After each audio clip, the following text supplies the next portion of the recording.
سلام عرض میکنم خدمت همه مخاطبان گرامی. یوسف فرانی هستم و قصد دارم در این فایل ویدیویی شما رو با نحوه حضور در کشور ترکیه و شرکت در آزمون پیتی آشنا بکنم.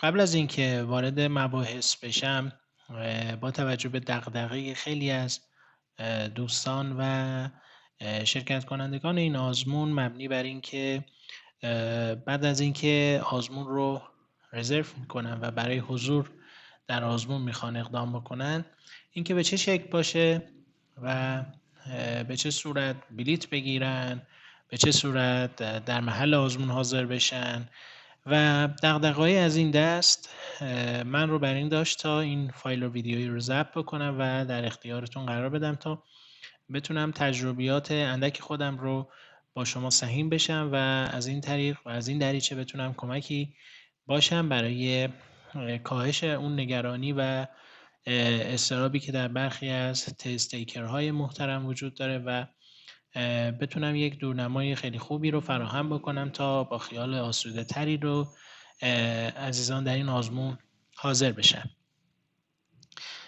خب میدونید کشور ترکیه کشوری هستش که جزو اون دسته از کشورهایی است که برای حضور در اون نیاز به اخذ ویزا یا روادید وجود نداره و هر فرد میتونه به مدت 90 روز در این کشور بدون در واقع ویزای دیگه خاص حضور پیدا کنه و حالا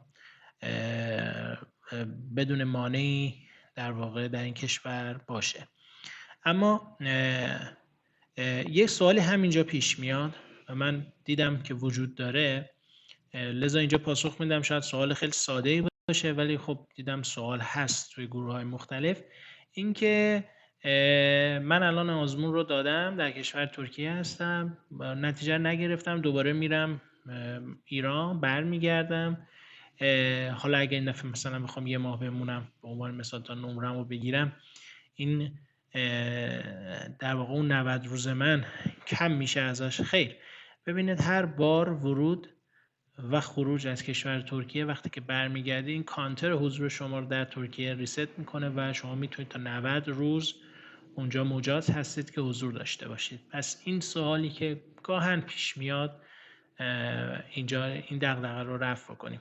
اما قبل از اینکه حالا وارد اساس کار بشیم، ببینید حالا من سنتری رو که انتخاب کردم سنتر میندی در کشور ترکیه هست، به این جهت که حالا عمده داوطلبان محترم نیاز به یک محیط آکوستیک دارن و این سنتر از این جهت امکانات خوبی رو فراهم کرده.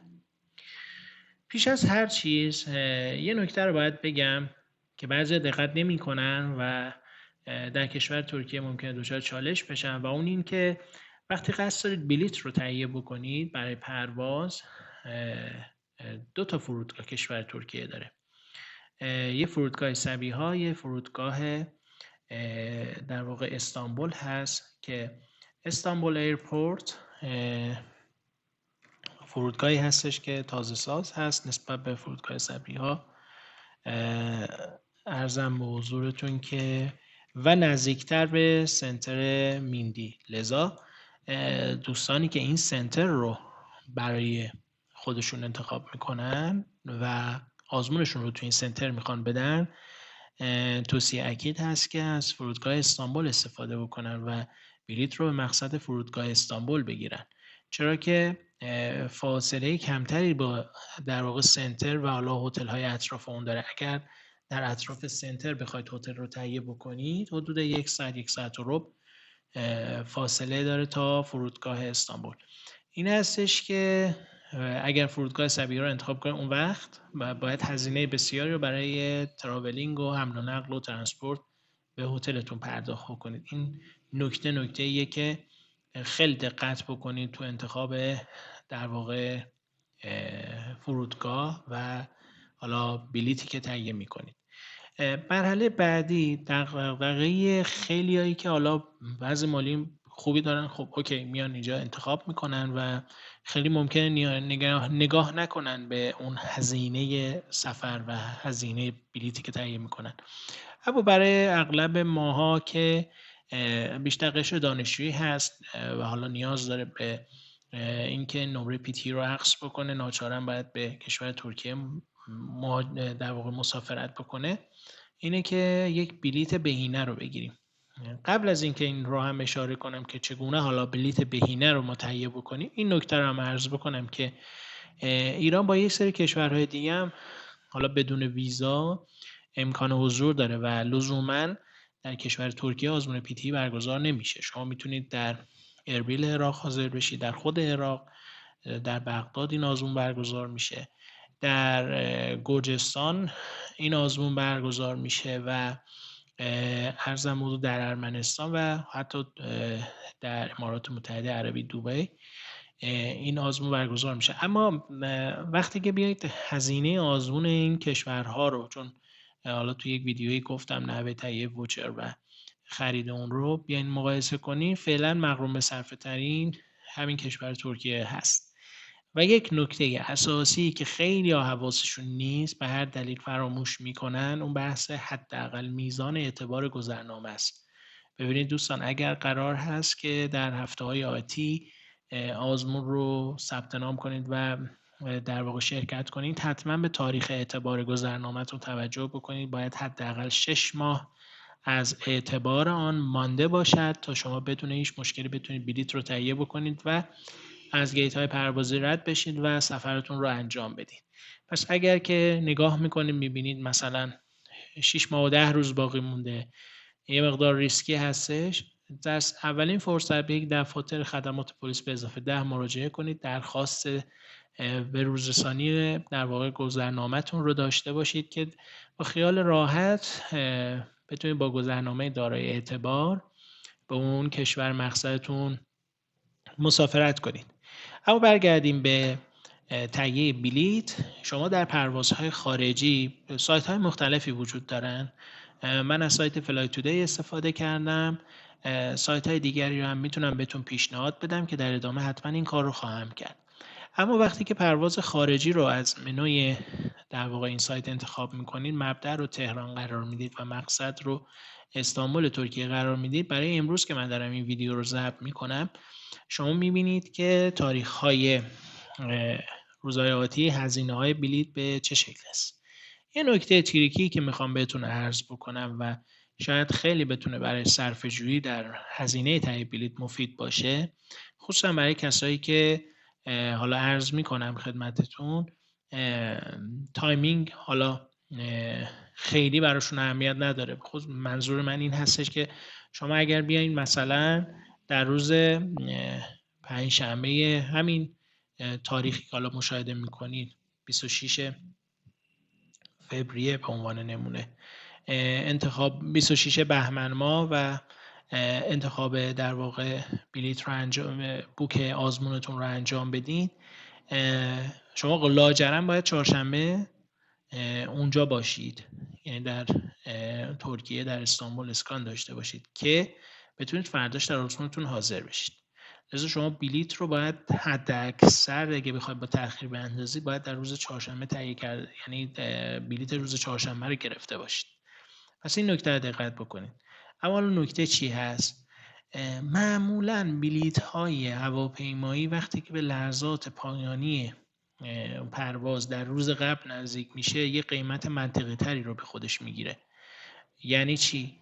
یعنی الان که این ساعتی که داریم ویدیو ضبط میشه قیمت بلیط فردا 3.2 میلیون تومان هست و توصیه من این هستش که اگر محدودیت و بحث زمانی رو ندارید معمولاً عصر روز قبل برای روز بعد رزرو کنید و اگر توی یک بازه 3 تا 4 ساعته بین مثلا ساعت 6 تا 9 9 نیم شب دائما چک بکنید، حداقل میتونید 50% شاید تو این قیمت بیاد پایین. یعنی شاید من دیدم با 2 نیم هم همین مسیر پروازی انجام میشه، چرا که هواپیما وقتی ببینن که در واقع به آژانس‌های مسافرتی یا در واقع ایرلاین‌ها ببینن که مسافر حالا کم دارن و میخوان قیمت رو میشکنن ولی یه موقعی از افرادی هستن که خب نمیخوان ریسک بکنن، طبیعتاً یه مقدار باید با هزینه بالاتری بگیرن و نگاه بکنیم باز روز قبل خیلی بهتر شما میتونید بگیرید. حالا نگاه بکنیم من اگه بخوام مثلا خیلی آتی نگر باشم و مثلا هفته دیگر از الان رزرو کنم، بعضا تو بعضی از روزا تا 5 میلیون تومان هم باید پرداخت داشته باشم. پس این یه نکته‌ایه که میتونید ازش بهره بگیرید تو رزرو بلیط هاتون. عرضم به حضورتون که نکته بعدی که اینجا وجود داره این هستش که توصیه هست یک روز حداقل به خودتون در کشور ترکیه وقت بدید، به این معنا که اگر امکانش رو دارید، مثلا اگر آزمون رو جمعه رزرو یا بوک کردین، روز چهارشنبه پروازتون رو انجام بدین که روز پنجشنبه اونجا باشین و استیبل بشید. چرا؟ حالا داستان از این قراره که عملا وقتی که شما پروازها عمدتا پروازها صبح هست، حالا مقرون به صرفه ترین هاش، و اگر که تو اون تاریخ عرض میکنم خدمتون، و اگر که شما بخواید من این رو بیارم پایین صفحه، اگر که شما بخواید که یک آزمون مطلوب تری رو داشته باشید و استرستون رو کاهش بدید، بهتره که یک روز اینجا فاصله باشه بین روزی که میرسید و روزی که آزمون میدید. علتش هم این هست که وقتی که معمولا پروازهای کالا اکانومی هستن، صبح وقتی انجام میدین، شما ساعت مثلا اگر بلیتتون ساعت 10 صبح باشه، ساعت 1 بعد از ظهر شما میرسید تقریبا فرودگاه استانبول، و اگر تأخیری هم نداشته باشه تازه، و شما تا بارتون رو تحویل بگیرید 2 ربع میشه و تا برسید به حالا اطراف سنتر و اون هتلتون یه چیزی هولوش ساعت مثلا 4 3:30 اینطورا میشه.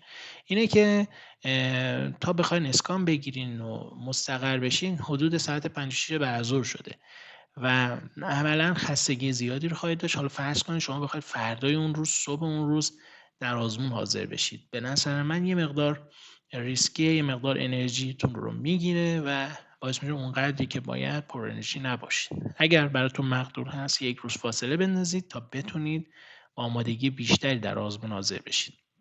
اما قبلا اشاره شد شما میتونید هم آزمونتون رو از طریق خود سایت بوک کنید و همین که اگر یک روز زودتر مراجعه بکنید میتونید برای روز بعد با حالا یه سری محدودیت‌های زمانی از طریق خود سنتر آزمونتون رو بوک کنید و یا برای 2 روز بعد با امکان آپشن‌های بهتری در انتخاب آزمونتون رو بوک کنید.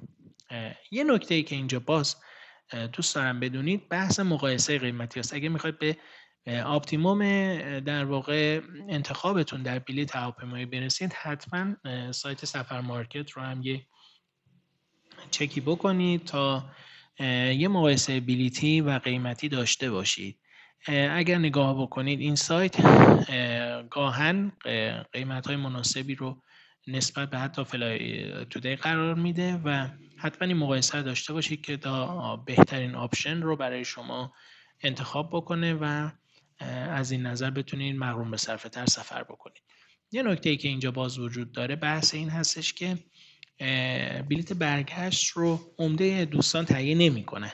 علتش هم این هست که شما بتونید اونجا به اون نمره هدفتون برسید. لذا توصیه این هستش که بلیت رو فقط یک طرفه بگیرید تا بتونید اونجا اون فلکسیبیلیتی یا اون انعطاف پذیری رو در انتخاب زمان برگشت پس از اینکه به نتیجه حاصل توی آزمونتون دست پیدا کردین داشته باشید.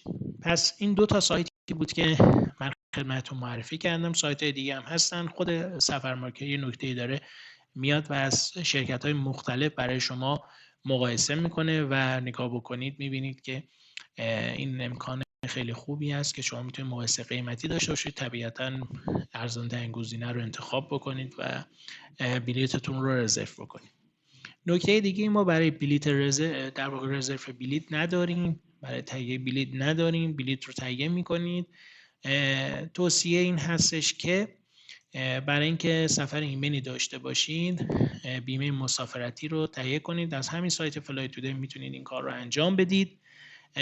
کافیه که نام کشور، مدت سفر و تعداد مسافراتون رو مشخص کنید. اینجا بزنید آپشن های بسیار خوبی رو به شما میده. با هزینه های مقرون به صرفه اقتصادی انتخاب بکنید و در واقع خرید بیمه‌تون رو انجام بدید، اطلاعات مسافرتون رو وارد کنید تا و برگر پرینت بگیرید که اگر خدای نکرده در طول سفر برای شما مشکلی ایجاد شد، از این طریق بتونید زیر پوشش یا چتر بیمه‌ای نیز قرار بگیرید. اما روزی که در واقع به فرودگاه مراجعه می‌کنید، میخوام راجع به قدم به قدم این سفر به شما بیشتر توضیح بدم. ببینید وقتی که به فرودگاه مراجعه می‌کنید شما دو تا آپشن دارید. آپشن اول این هستش که با خودرو شخصی مراجعه کنید و لاجرم آپشن دوم این هستش که از خودروهای تاکسی‌های حالا اینترنتی استفاده کنید مثل اسنپ یا تپسی که به فرودگاه امام خمینی مراجعه کنید.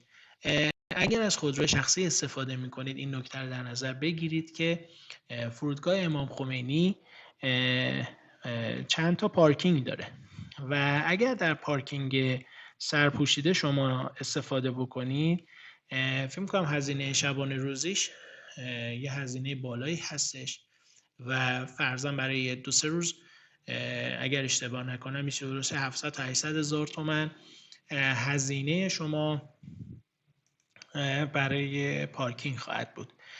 پارکینگ های شماره 3 اگر اشتباه نکنم در فرودگاه امام خمینی هزینه های کمتری رو برای شما خواهند داشت. اما طی بررسی که من کردم توصیه این هستش که در واقع از تاکسی اینترنتی استفاده کنید. مغروم صرفه تر هستن در مجموع و راحت تر هم این کار رو میتونید انجام بدید. وارد فرودگاه امام خمینی میشید. اینجا یه نکته بس برای دوستانی که میخوان از ارز دولتی استفاده بکنن، خیلی سوال ما تو گروه ها داریم که باید چه کنیم. ببینید برای استفاده از ارز دولتی از طریق اپلیکیشن بام شما باید این کار رو انجام بدید. اپلیکیشن بام هم قابل دسترسی از طریق ارزم به حضورتون کامپیوتر یا ویندوز هست و هم از طریق ارزم به حضورتون گوشی‌های موبایلتون قابل دسترسی هست. شما اینجا تو تصویر هم می‌بینید. اگر بله رو واردش بشین تو همین پورتالی که من وارد کردم به راحتی شما یه قسمتی داره که میتونید اطلاعات سفرتون رو وارد کنید، نرخ روز ارز رو نشون میده و شما معادل ریالیشون رو از حساب کارتی که باید متعلق به خودتون باشه، نکتهش اینجاست، لذا مبلغ در کارتی باشه که به نام شما باشه.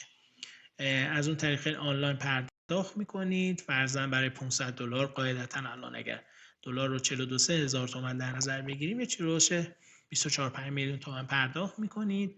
به شما یک در واقع رسید دیجیتال میده که اون رسید دیجیتال رو شما بایستی همراه خودتون داشته باشید، تصویرش هم داشته باشید کفایت میکنه. در فرودگاه پس از اینکه بار خودتون تحویل دادین و عرضم به حضورتون که از گیت مسافری رد شد به در واقع اون سالن نهایی رسیدین، در سالن نهایی طبقه پایین 2 یا 3 تا دستگاه خودپرداز هست که از رو از طریق دستگاه خودپرداز به شما میده. کافیه که شما اون شماره رسیدتون رو دستی یا از طریق بارکد خوان وارد بکنید و ارز خودتون $500 رو دریافت بکنید. پس بسیار ساده است، بسیار ساده است و خیلی سریع میتونید اون ارز رو بگیرید. مشکلی هم از این بابت نیست و آماده بشین برای سفر. حدود 2 ساعت و نیم 3 ساعت طول پرواز خواهد بود. وقتی که در واقع به فرودگاه استانبول میرسین، تو فرودگاه استانبول نکته‌ای که وجود داره به خاطر وسعت فرودگاه تا زمانی که بیاین و حالا به محل تحویل بارتون برسین یه مقدار زمان بره، یه مقدار اونجا معطلی هست. بعد از اینکه امور مربوطش انجام شد شما میتونید وارد در واقع در انتهای سالن قسمت خروج مشخص هست و انتهای قسمت خروج آسانسورهایی قرار داره.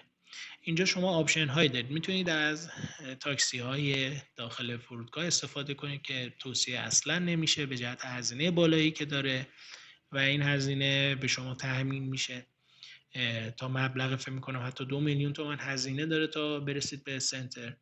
و توصیه اکید استفاده از این اتوبوس هایی که تصویرش رو اینجا میبینید.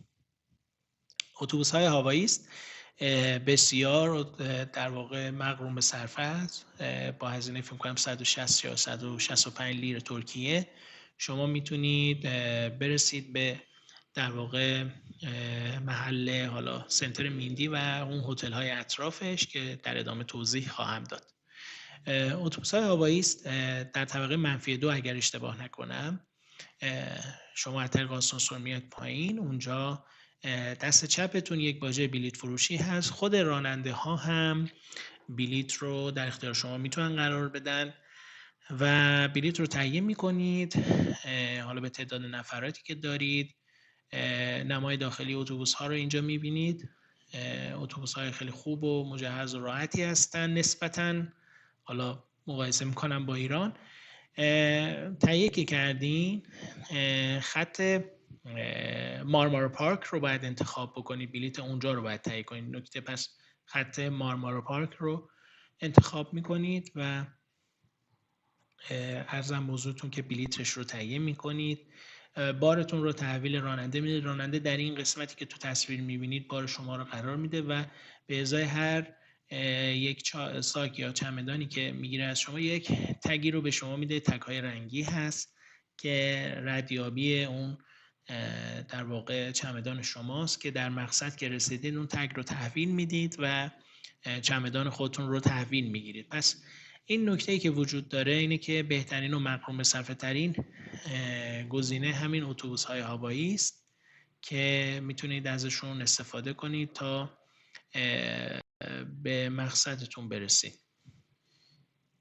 نکته‌ای که باز بخوام تاکید بکنم، اینجا من پررنگش هم کردم، خط شما و محل شما اگر سنتر میندی رو انتخاب کردید، محله یا خیابان بلیگدوزو هست و خط هواییست 8 رو باید انتخاب بکنید. پس یک بار دیگه بخوام تکرار کنم که خط در واقع هواییست 8 رو انتخاب میکنید، محله بلیگدوزو، و اونجا حالا من توضیح میدم که باید چی کار کنید.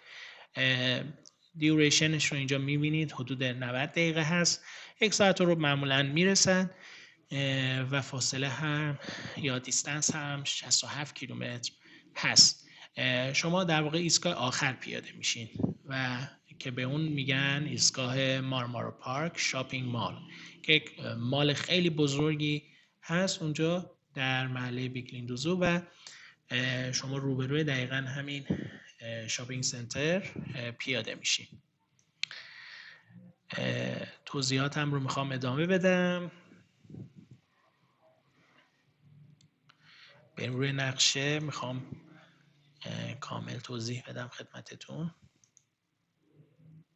سوار اتوبوس که شدید، روبروی در واقع این مارمارا پارک، این نماهایی هست از مارمارا پارک پیاده میشید. من بیام روی نقشه دقیقاً اگه بخوام نشون بدم، اینجا مارمارا پارک هست. اتوبوس شما از این سمت میاد، دقیقاً روبروی مارمارا پارک اینجا اگر نگاه بکنید ایستگاه اتوبوس هست. حالا اگه تصویر اجازه بده، اینجا ایستگاه اتوبوس پیاده میشید.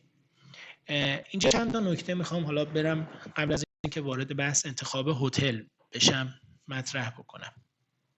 اگه لحظه فقط چک کنم ببینم که ضبط میشه یا نه.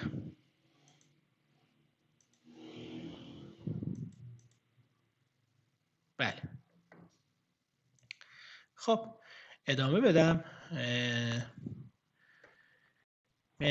پس تا اینجا اومدیم که محله که سنتر میندی واقع هست، محله بیکلیندوزو و ایستگاهی که شما از اتوبوس پیاده میشین، از خط 8 هواییست پیاده میشین، ایستگاهی هستش که روبروی مارمارا پارک قرار گرفته و اینجا پیاده میشین. خب اینجا اگر تو این نقشه نگاه بکنید، من اگر بخوام هتل ها رو اینجا نشون بدم،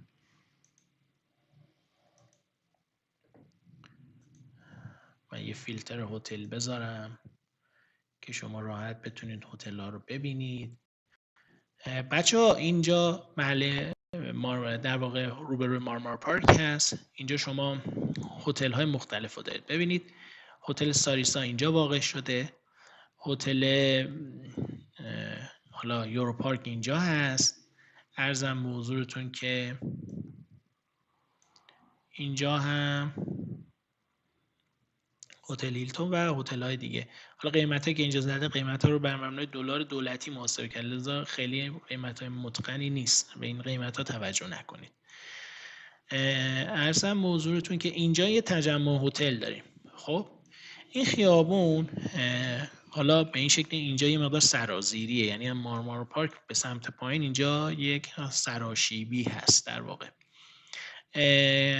عرضم به حضورتون که پس شما میتونید، حالا سنتر میندی کجاست؟ من میندی رو هم نشون بدم. میندی اینجاست. تو این مپی که مجزا باز کردم میبینید که یه سری هتل‌ها بالاتر هستن از میندی، بی پارک و ساریسا و غیره، و یک سری هتل‌ها همونجوری که تو این مپ دیدین پایین‌تر هستن از سنتر میندی که اینجا واقع شده. اگر مقرون به صرفه دنبال انتخاب هتل هستید، اینجا خب هتل در واقع آیبیس هست و از اون مقرون به صرفه تر و شاید بگم چیپ ترین قیمت هتلی رو هتل لاس داره که دقیقاً سر این کوچه، اگر من بتونم اینجا ببینم، بله اینجاست. ببینید اینجا هتل لاس هست که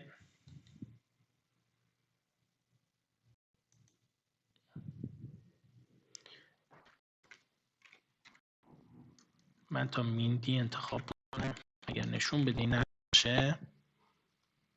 بله ببینید از این هتل لاس باید بیاید، حدود 20 دقیقه زمان گذاشته. اینجا یک روبروی مارمارا پارک یه در واقع یک پل عابر پیاده هست. اگر شما هتل لاس رو انتخاب کنید باید بعد از اینکه از اتوبوس پیاده شدید برید پایین تا برسید به کوچه هتل لاس. روبروی هتل لاس هم باز هتل های دیگه هستن، وسپیا و سر کوچه هم که هتل آیبیس هست. این برم که هتل ساریسا و هتل های بی پارک و اینا هست. معمولا از همه این هتل ها حدود 15 دقیقه به بالا زمان میبره تا برسید به مرکز میندی، اما خیلی زمان زیادی نیست واقعیت. من خودم این مسیر رو بارها پیاده رفتم. عرضم به حضورتون که در واقع اینجا یه خیابون کوچیکیه که وقتی واردش میشیم به یک چهارراهی میرسید که دقیقاً نبش اون چهارراه مرکز، حالا من تو تصاویر دیگه نشونتون میدم که مرکز میندی واقع شده. پس به راحتی میتونید انتخاب کنید. هتل های دیگه هم اینجا هستش. توصیه من برای تعیین هتل حالا چی هست که در ادامه عرض کنم. ببینید افراد به چند دسته تقسیم میشن. اگر دنبال هتل در واقع با کیفیت هستین و براتون خیلی هم حالا مبلغ مهم نیست، اگرچه خیلی هم هتل گرونی نیست، هتل ساریسا هتل توصیه شده ایه و پیشنهاد میشه از این هتل، یا به موازات اون از هتل وسپیا که دقیقاً روبروی این هتل لاس این دست خیابون قرار گرفته بود استفاده بکنید. عرضم به حضورتون که اما اگه مبلغ براتون مهمه، شما بهتر و پیشنهاد میشه که هتل لاس رو بگیرید. هتل بدی نیست واقعیت و قیمتاش خب واقعا مقرون به صرفه هست. من حالا چند روش رزرو رو به شما میگم. یه روش این هستش که بیاد از خود فلای تودی استفاده بکنید که من توصیهم همین هست و علت رو حالا در ادامه میدم. این نمای هتل لاس هست، من حالا هتل ساریسا رو هم میارم که شما اینجا میاد تاریختون رو وارد میکنید. برای یک نفر فکر کنم با شب حدود 1,100 میتونید این هتل رو رزرو کنید که قیمت بسیار مقرون به صرفه هست. هتل های دیگه هم میتونید انتخاب کنید. عرضم به حضورتون که من باز اینجا میارم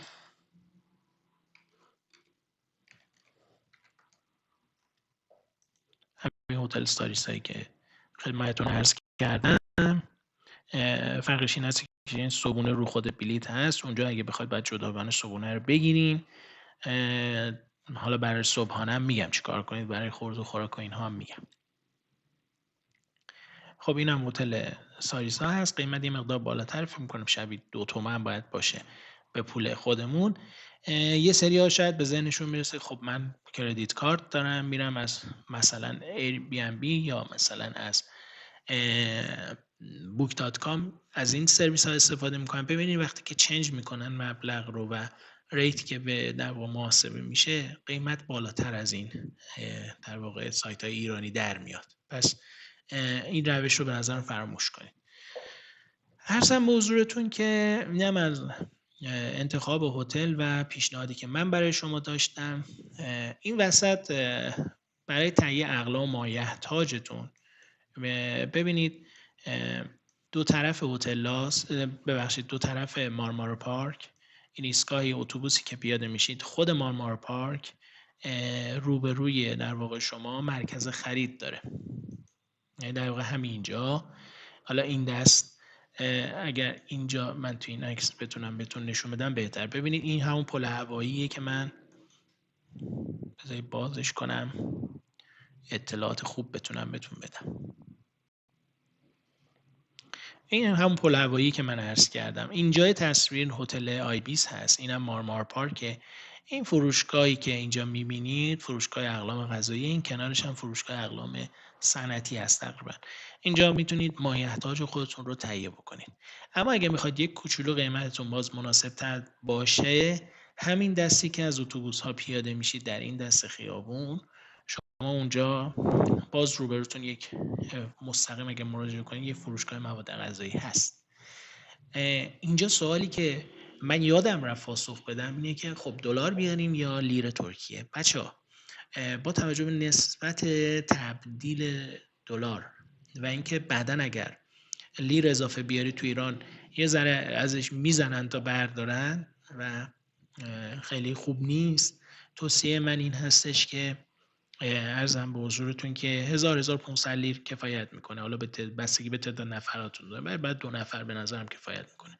بیارید که بدونید با اتوبوس از در واقع فرودگاه بیایید تا اطراف هتلتون و اینجا ما تو خود این مرکز تو این فروشگاه وقتی وارد بشید دست راست که برید یه دونه در واقع محل چنج داریم. تو خود مارمارا پارک هم همینطور. این دست خیابون گفتم که در واقع باز مارکت هست، مارکت مواد غذایی. اونجا باز نرخ خوبی رو ازتون چنج میکنن. حالا مسئله اون روز هست، ولی تو فرودگاه هرگز این کارو نکنید چون کاملا سرتون کلاه میذارن و خیلی مبلغ پایینتری و چیز میکنن، چنج میکنن، ریتشون بده. بیاد اینجا چنج کنید. 2-3 تا پس اینجا هست، 1-2 تا تو این فروشگاه هست، 1-2 تا اینجا. اگر هم یه پیشنهاد حالا ایدئال دیگه اینه که اگر یه خریدی داشتید، چون داخل این مرکز خرید حالا صحبت میکنم، مارک مثلا عرضم به حضورتون مارک‌های مختلف هستن، میتونید اونجا دلار بدید و وقتی که بالا یک کالای خریدید ما بقیش رو به صورت لیر بگیرید. این کار هم میتونید انجام بدید. پس این از نظر در واقع چنج دلار مشکلی نخواهید داشت. سفرتون هم که تموم شد، همینجا من این رو بگم چون تو تصویر داریم میبینیم اینجایی که اتوبوس ها وایسادن، اینجا شما میتونید دوباره اتوبوس رو سوار شید، برگردید به فرودگاه استانبول و برگردید ایران. پس این هم از سفر با اتوبوس‌های هوایی است و انتخاب هتل. در رابطه با خرید هم همین مرکز مارمارا پارک و مرکزی که این دست خیابون روبروش هست کفایت میکنه به نظر من برای کسایی که حالا خیلی نمیخوان تو استانبول بگردند. اما خب اگر فرصت دارین، نمرتون رو گرفتین و خوشحالین، بازار استانبول جای بهتری برای خرید کالا هست به نسبت قیمت. اینجا خب تو این سال در واقع پاساژ قیمت ها به هر حال یه مقدار متفاوته. یه نکته ای هم که وجود داره برای باز خوراکی من عرض بکنم، توصیه‌ام اینه که حالا اگر صبحونه رو نداشتید تو هتل، بیاید اینجا خریدتون انجام بدید، برید توی هتل. بالای این مرکز مارمارو پارک کلی رستوران خوب هست، از مکدونالد و KFC گرفته تا برندهای دیگه که خود ترکا دارن و میتونید اینجا غذاتون رو بخورین. قیمتاشون از حدود 60-70 لیر به بالا هست. باز اگر که نخواستید این کارو کنید، باز خواستین مقرون به صرفه تر باشه، من توصیه میکنم که اگر یه مقدار فرصت دارید بیاید و مثلا از همین کوچه هتل‌ها اگه کسی بتونه اینجا هتلش باشه، میاد تو این خیابونا، اینجا باز فروشگاه‌ها و رستوران‌های مقرون به صرفه تری هستن که میتونید از اونها استفاده بکنید. برگردیم به سنتر. یه توضیح مختصر راجع به سنتر میندی بدم. سنتر میندی، من تصاویرش رو بیارم.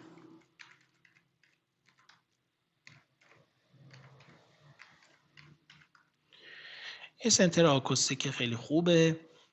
اصلا نگرانی راجع به آزمون تو این سنتر نداشته باشین. تصاویرش رو اینجا میبینید، دقیقا تو همون خیابونی که عرض کردم. اینجا ورودی سنتر هست که تو تصویر میبینید. حالا این از نمای این طرف خیابون هست. واردش که میشید، اینجا سالن انتظار هست، اینجا قسمت پذیراییش هست، سرویس بهداشتی داره، اینجا اتاق مدیر هست و اینجا هم محلیه که ورود میکنید تا آزمونتون رو بدید که من در ادامه نشون میدم. اینجا خود ساختمون سنتر میندی هست. پذیرایی که در نظر گرفتم، مواد آکوستیکی که استفاده کردن که صدا نیاد، خیالتون راحت باشه، اصلا متوجه نمیشید. اینجا اون اتاقی هستش که ببینید چک میشید، بازرسی میشید و اینجا دیگه وارد محله آزمون میشید. اینجا ازتون تصویرتون رو میگیرن، یک تصویر بر کارنامه‌تون میگیرن، اثر انگشت از شما میگیرن، بارها حداقل فکر کنم 3 بار از من گرفتن این کار رو.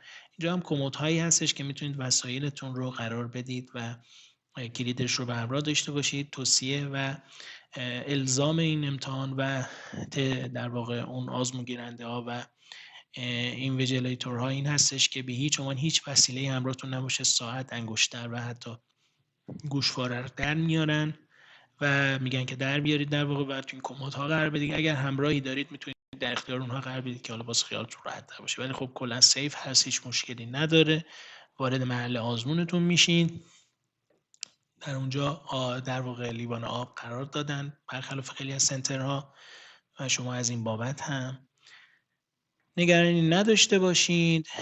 باز اینجا حالا محیط در واقع ورودی این سنتر میندی هست که توی تصویر مراجعه میکنید و اینجا هم یک تمایی از بچه‌هایی که اینجا منتظر آزمونشون هستن که برن و تو آزمون شرکت کنن.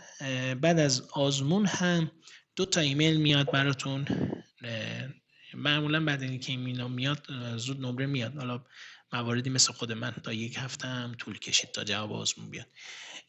من سعی کردم که یه سری توضیحات رو تا سنتر بدم. خود در واقع محل سنتر هم که در واقع تو این خیابون هست، تو این خیابون رستوران ها و بوفه های صبحانه خوبی هم هست. میتونید اینجا هم صبحانه‌تون رو میل کنید و از این بابت مشکلی نداره.